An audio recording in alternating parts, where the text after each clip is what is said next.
자, 오늘 약속의 땅에서 승리하는 비결이라는 제목으로 하나님 말씀 전하도록 하겠습니다. 오늘 우리가 읽었던 본문의 말씀에는 모세가 신명기를 통해서 출애굽 2세대들에게 율법을 가르치고 있습니다. 그리고 이스라엘 백성들에게 가나안 땅에 들어가서 하나님께서 원하시는 믿음의 삶을 살아라 라고 말씀하고 있습니다. 하나님께서 아브라함과 같은 조상들과 맺은 이 약속을 말씀하시면서 이스라엘 백성들에게 계속해서 번성하려면 우상 숭배하지 말고 순종하며 살아야 된다. 반복으로 계속 말씀하십니다. 하나님께서 말씀하신 약속의 땅에서 승리하는 비결은 과연 어떤 것들이 있을까요? 첫 번째, 광야의 시험을 통한 하나님의 교훈이 기다리고 있습니다. 오늘 본문 말씀에 이스라엘 백성이 광야에서 겪었던 경험을 회상하며 오늘 말씀이 시작이 됩니다. 하나님께서 40년 동안 이들을 낮추시고 시험하시고 그들의 마음속에 무엇이 있는지, 너희가 하나님의 명령을 지키는지 그렇지 않은지 하나님께서 보고 계신다 말씀하십니다. 또한 하나님의 명령을 지키라고만 말씀하지 아니하시고 이들이 지킬 수 있도록 하나님께서 때를 따라 공급하시는 만나, 메추라기, 또 40년 동안 옷을 입었는데 옷이 헤어지지 않고 발이 부르트지 않는 하나님의 보호하심으로 함께 하셨습니다. 낮에는 덥지 않게 구름 기둥으로, 밤에는 춥지 않게 불 기둥으로 지켰습니다. 엄청난 하나님의 보호와 인도하심이 이스라엘 백성들에게 있었습니다. 광야는 사람들이 정착해서 사는 땅이 아닙니다. 광야에 있다고 하는 것은 하나님께 훈련받고 있는 과정임을 알 수 있습니다. 그래서 광야는 하나님께서 훈련시키시는 장소입니다. 광야는 고통과 결핍의 장소지만 동시에 하나님을 의지하고 믿음을 키우는 훈련의 장소이기도 합니다. 하나님은 만나를 내려주심으로 백성들이 자신의 능력이 아닌 날마다 하나님의 공급하심에 의존하도록 가르치셨습니다. 그리고 광야에서 하나님께서 사람들에게 일하십니다. 그중 하나가 뭐냐? 징계라고 하는 것입니다. 하나님의 징계는 사랑의 표현입니다. 5절에 보면 너는 사람이 그 아들을 징계함 같이 내 하나님 여호와께서 너를 징계하시는 줄을 마음에 생각하시고 라고 말씀합니다. 이 징계는 벌이 아니라 사랑의 돌봄이고 백성들이 하나님 뜻 안에서 바르게 걸어가도록 이끄시는 하나님의 은혜입니다. 어떤 농부가 작은 묘목을 하나 땅에 심었어요. 근데 그 땅에 심은 지역이 아주 바람이 세차게 부는 곳입니다. 그런데 나무를 심어놓고 이렇게 바람막이를 막아주지 않았어요. 그러니까 지나가던 사람들, 또 마을에 사는 사람들이 이 농부를 이제 뭐라고 합니다. 그렇게 놓으면 나무가 뿌리채 뽑힐 것이라고. 그런데 농부가 이렇게 대답합니다. 강한 바람 속에서 나무는 뿌리를 깊게 내릴 수 있습니다. 그 과정을 통해서 이 나무는 강한 나무가 될 것입니다. 이스라엘 백성이 광야에서 겪었던 시험과 고난도 마찬가지입니다. 하나님께서 그들의 믿음을 깊게 하고 약속의 땅에서 축복을 누릴 준비를 하게 하신 과정이 바로 광야 40년의 훈련이었습니다. 우리 인생이 광야와 같은 고독의 시간을 보내고 계시지 않습니까? 그때 하나님의 이름을 부르며 하나님 찾으시기 바랍니다. 하나님께서 항상 우리 옆에 계셨기 때문에 우리에게 하나님께서 이렇게 말씀하실 거예요. 그래, 왜 이제야 나를 찾니? 난 항상 내 옆에 있었는데 내가 너를 사랑한단다. 그리고 우리와 하나님께서 사랑의 믿음의 교제 나누실 줄 믿습니다. 제가 토요일 되면 자주 이순신 도서관에 갑니다. 너무 잘 돼 있는 시설에 또 설교도 잘 준비할 수 있는 자료에, 그래서 제가 그곳에 자주 갑니다. 어제도 그곳에 가서 설교 준비하다가 또 전화가 와서 전화 받는데, 제가 입구로 들어올 때는 못 봤는데 전화 받고 들어가려는 순간 입구 창문에 무슨 글씨가 써 있는 거예요. 제가 그 글씨를 읽어보니까 박노해 시인의 나무가 그랬다라고 하는 시가 적혀 있었어요. 그 시를 좀 여러분에게 소개하겠습니다. 비바람 치는 나무 아래서 찢어진 생가지를 어루만지며 이 또한 지나갈 거야 울먹이자 나무가 그랬다. 정직하게 맞아야 지나간다고, 뿌리까지 흔들리며 지나간다고, 시간은 그냥 흘러가지 않는다고, 이렇게 무언가를 데려가고 다시 무언가를 데려온다고, 좋은 때도 나쁜 때도 그냥 그렇게 지나가는 게 아니라고, 뼛속까지 새기며 지나가는 것이라고, 비바람치는 산길에서 나무가 그랬다, 나무가 그랬다. 여러분, 광야의 삶을 지나갈 때 고통이 뼛속까지 아픈 그런 시간이겠지만 나무는 그 고통을 혼자 감당해야 합니다.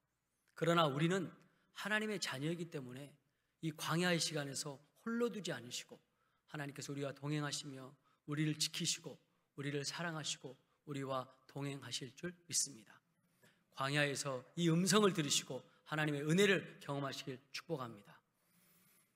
자, 두 번째, 축복의 땅을 준비하신 하나님의 계명을 지켜야 약속의 땅에서 승리할 수 있습니다. 하나님은 이스라엘 백성을 가나안 땅, 곧 젖과 꿀이 흐르는 풍요로운 땅으로 인도하셨습니다. 그리고 풍요로운 환경을 허락하셨습니다. 7절부터 9절에 묘사된 가나안 땅은 물이 풍부하고 다양한 곡식과 과일이 열매 맺는 곳입니다.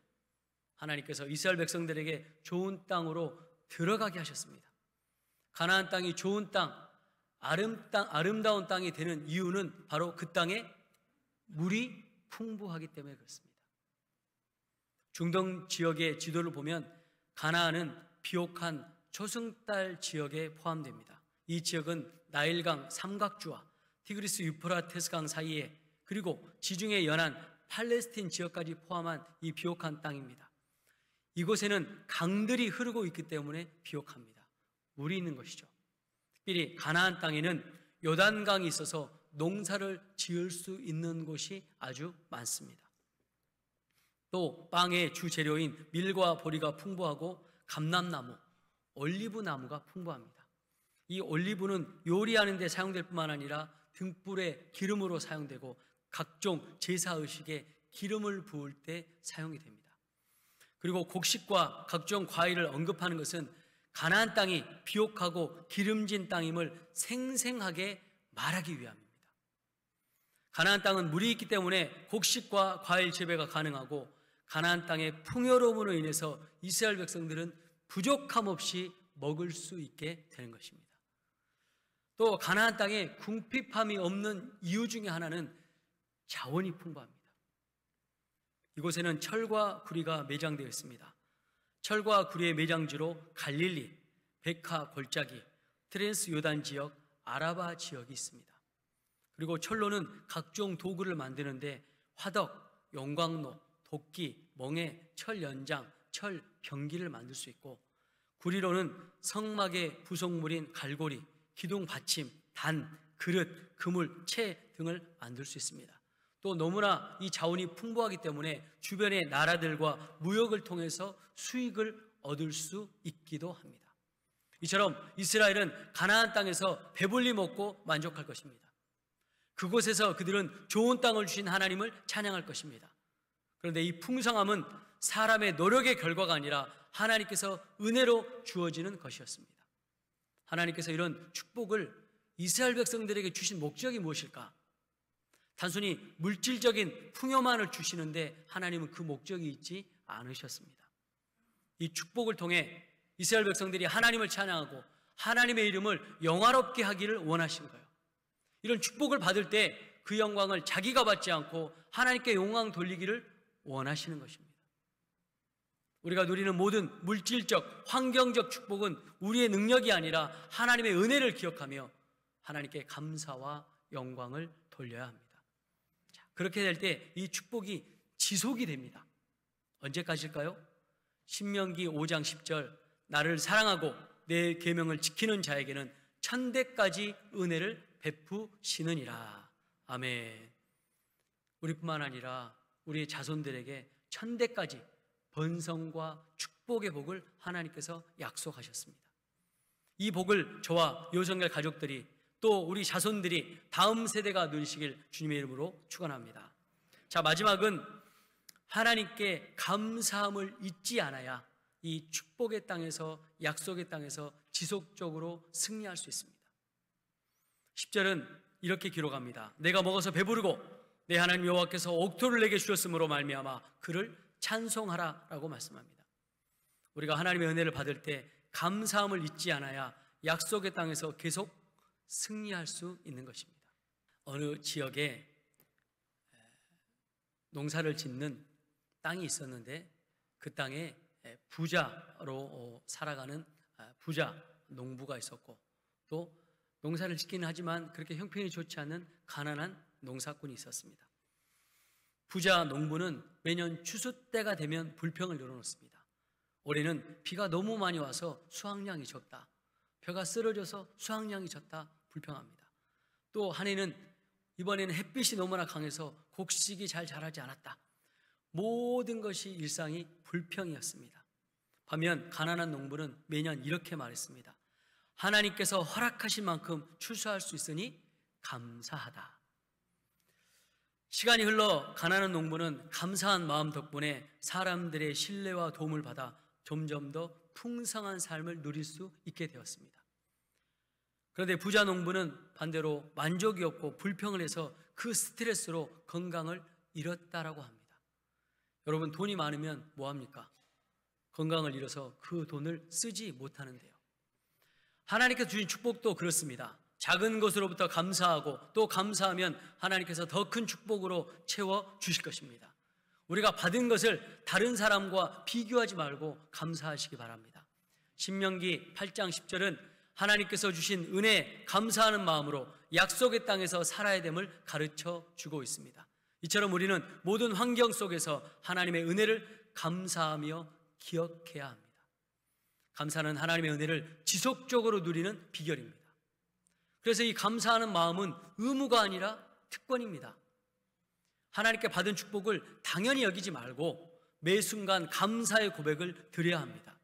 감사는 우리의 믿음을 굳건히 하고 하나님과의 관계를 더 깊이 만들어줍니다. 그래서 하나님의 풍성한 특권을 누리게 합니다. 또 감사는 기억에서 시작이 돼요. 우리가 하나님께 주신 은혜를 기억할 때 마음에서부터 자연스럽게 감사가 흘러나옵니다. 이스라엘 백성들은 가나안 땅에서 풍요를 누리면서도 광야에서 하나님의 인도하심을 잊지 말아야 했습니다. 감사를 잊지 않는 것이 하나님의 사랑을 더 많이 받을 수 있는 비결입니다. 어느 마을 산골에 한 소년이 있었어요. 이 소년은 정말 가난했지만 항상 밝은 그런 소년이었어요. 마을 사람들이 종종 이 소년에게 물어봐요. 너는 왜 그렇게 가난한데 항상 행복하니? 이 소년은 웃으면서 자기 주머니에서 작은 돌멩이를 꺼내서 이 마을 사람들에게 보여줍니다. 이 돌은 저에게 아주 특별한 의미가 있어요. 아니, 지금 왜 너는 항상 가난한데 행복하니? 이렇게 물어보는데 돌멩이 하나를 꺼내서 사람들에게 보여주죠. 뭐 동문서답을 하고 있는 거 아닙니까? 근데 이 소년이 이렇게 이야기합니다. 제가 6살 때 큰 병에 걸려 죽을 뻔했습니다. 우리 가족은 병원에 갈 돈도 없고 형편도 안 됐습니다. 또 의사가 지금 치료하지 않으면 희망이 없다라고 저에게 말씀해 주셨습니다. 그런데 여기 계신 우리 마을의 귀한 분들이 힘을 모아서 돈을 모아주시고 제 치료비를 마련해 주셨습니다. 그 덕분에 저는 지금 살 수 있었습니다. 이 돌은 그때를 기억하기 위해서 제가 하나 주었습니다. 이 돌을 볼 때마다 저는 그때 받은 사랑과 은혜를 떠올리며 감사하게 됩니다. 그리고 제가 받은 은혜를 다른 사람에게도 나누고 싶어집니다. 이처럼 감사는 단순한 현재의 상황에서 생기는 것이 아닙니다. 우리가 하나님께 받은 십자가의 은혜와 사랑을 기억할 때 감사는 자연스럽게 흘러 넘치는 것입니다. 하나님께서 우리에게 베푸신 은혜를 기억할 때 우리는 더 깊은 감사로 나아갈 수 있습니다. 오늘 신명기 8장에서 하나님께서 이스라엘 백성들에게 과거의 은혜를 기억하라고 하신 것도, 감사와 순종의 삶을 살게 하시려는 그 목적도 그 땅에서 영원히 풍성하게 누리고자 하는 하나님의 마음이 계셨습니다. 오늘 본문의 말씀은 광야의 시련과 축복의 땅을 통해서 하나님의 은혜를 기억하며 감사하라는 메시지를 저와 여러분에게 전달하고 있습니다. 우리의 삶에도 하나님께서 행하신 은혜를 잊지 말고 매 순간 감사하며 그 은혜를 더욱 누리며 살아가시길 바랍니다. 2025년도 어떠한 일이 와도 하나님 앞에 감사하고 그동안 우리를 지켜주신 하나님 앞에 겸손히 순종하며 그 축복을 받을 때 하나님께 영광을 돌리는 우리 사랑하는 이호성교 가족들, 우리 자녀손들, 다음 세대 모두 되시길 주님의 이름으로 축원합니다. 기도하겠습니다.